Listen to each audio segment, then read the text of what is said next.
So yesterday, after Supervisor Tim Garman exposed Kevin Crye for blackmailing county employees, Kevin Crye was obviously upset.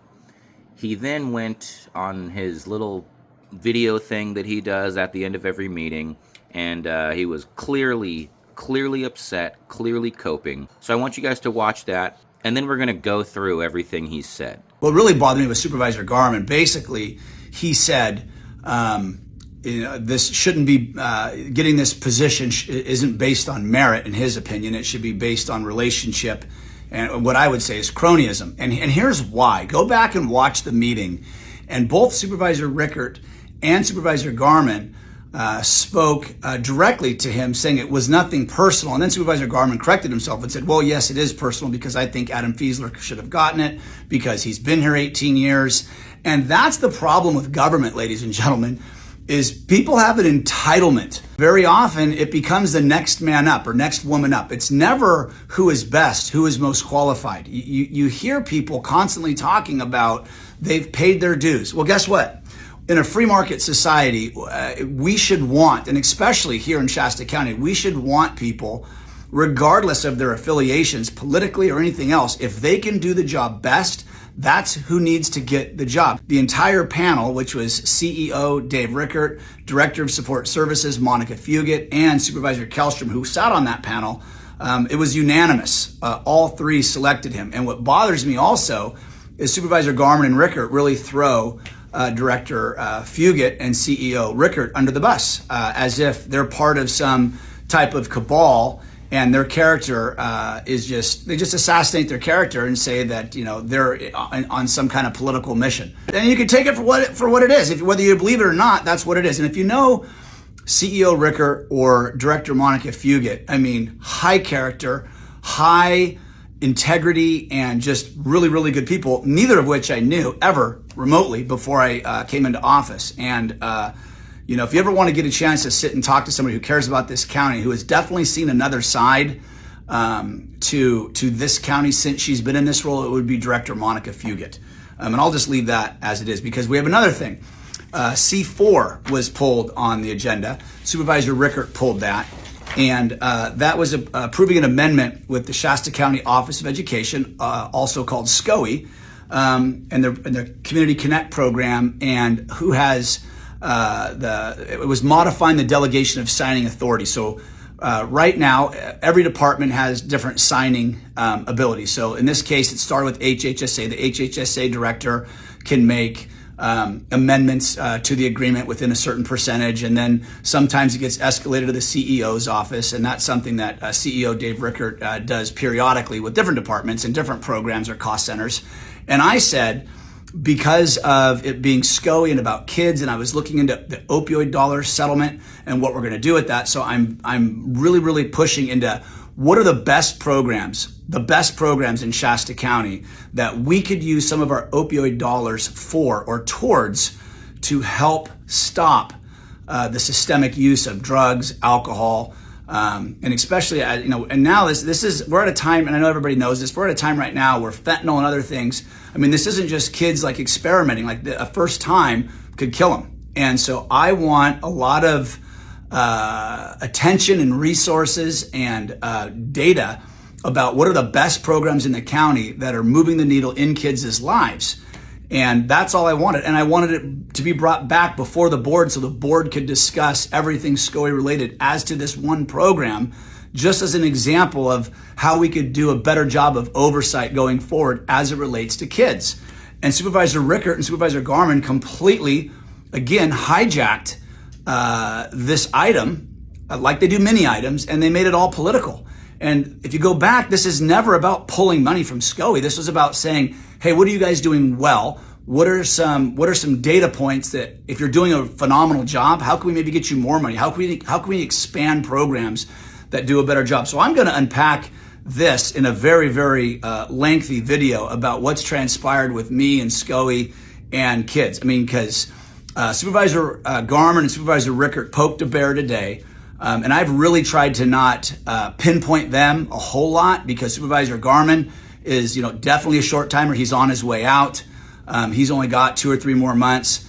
And Supervisor Rickert is in the middle of an election. The Lord only knows what's going to happen there. So for me, I just really feel like it's the art of war and Sun Tzu, and it's like Supervisor Rickert, Supervisor Garman want to burn it all down and rule over the ashes. And that is really what I'm feeling. I'm so frustrated about C4 and how that was politicized, and they're trying to make it something it's not.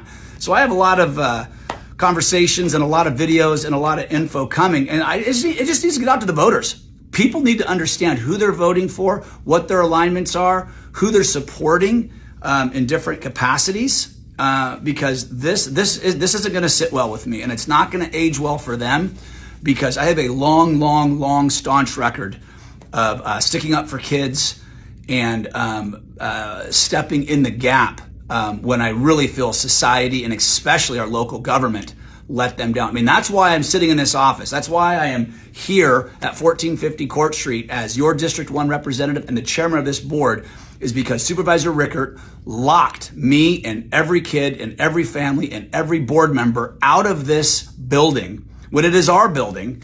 And there's many other people now that have totally just woken up to a great deal of corruption, compromise, backroom deals, and it's very much rules for radical. Whatever they're doing, they're trying to accuse me of, and they keep coming at me. They won't stop. And I'm sorry, I've really just gone off in this video, but I've had to sit through closed session after all of our public comment and everything else. I will be tackling this issue, and the vindication will be sweet, but nobody cares. Supervisor Garman, Supervisor Rickert, they don't care.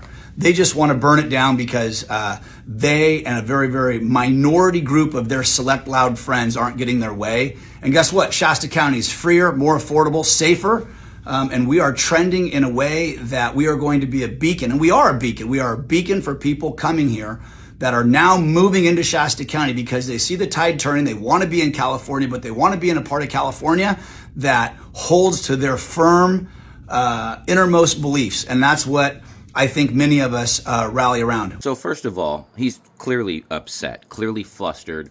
He is trying to flip the script, trying to say things like Mary and Tim are trying to burn it all down so they can rule over the ashes.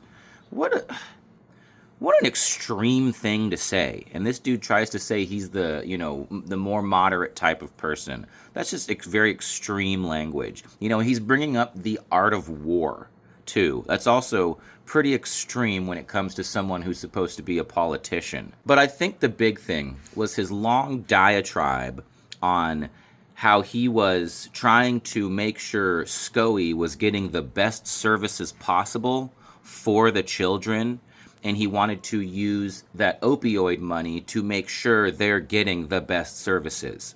But here's the thing he doesn't say in that video, is the service he was trying to get them to get was his Ninja Coalition gym.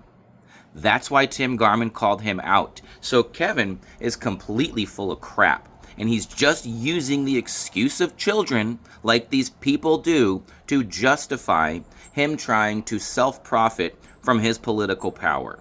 He owns the Ninja Coalition gym, but somehow in his mind, that is one of the best programs in the county to keep kids off drugs. It's just a silver lining that he would happen to profit a ton of money from it. So what basically is happening is the county received a crapload of money, millions and millions of dollars. I think it was somewhere over $20 million, maybe more than that. And this money was supposed to be for the opioid crisis. And so Kevin is trying to get part of this money for himself by saying that his Ninja Coalition gym should be purchased as a contract from the county, but then guess what?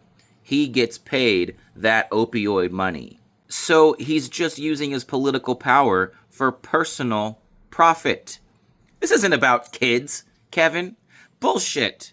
Bullshit, dude. The way you talk around crap like that, too, makes it so obvious that you're full of shit. And the amount of projection with these people, when he talks about these backroom deals that are being done, you're literally the one that got caught trying to make backroom deals. And so now you're trying to project that onto your opponents because it's something you did. That is also the MO of MAGA people. Project, project, project, project, because every accusation is a confession or an aspiration. And you are no different, Kevin. We see right through your bullshit. Little piss baby's mad that he got called out. Yeah, so now all of a sudden Tim's horrible and Mary's horrible. Oh, and it blows my mind that he also specifically said that, oh, I've never really tried to go after Tim or Mary. How many hours of meetings have we sat there and Kevin watched you specifically be a total dick to Mary? Constantly interrupt her, be completely sarcastic, be demeaning continuously. And now you get called out for something you actually did, and you're like, oh, I've never tried to go after them. My God, dude. You seem to be gloating about calling Tim a short timer.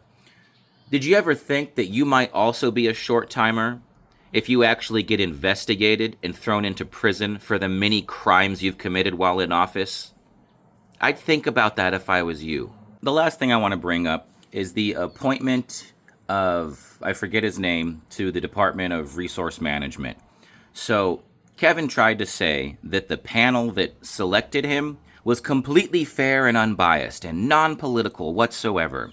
That panel was Chris Kellstrom, CEO David Rickert, and Monica Fugit. All I will say is over the coming weeks or months, look to see who gets promoted. And not only that, the whole resource management department thing goes all the way back to Reverge Anselmo's vendetta against the county. And the guy they chose is one of them. We've found posts on his social media specifically showing that he is one of them. So they try to lie to the community and say things like, oh, this was perfectly fair and, there's nothing for us to gain. We just picked the best candidate. No. How many other times have they picked someone who is going to follow in line with what they want?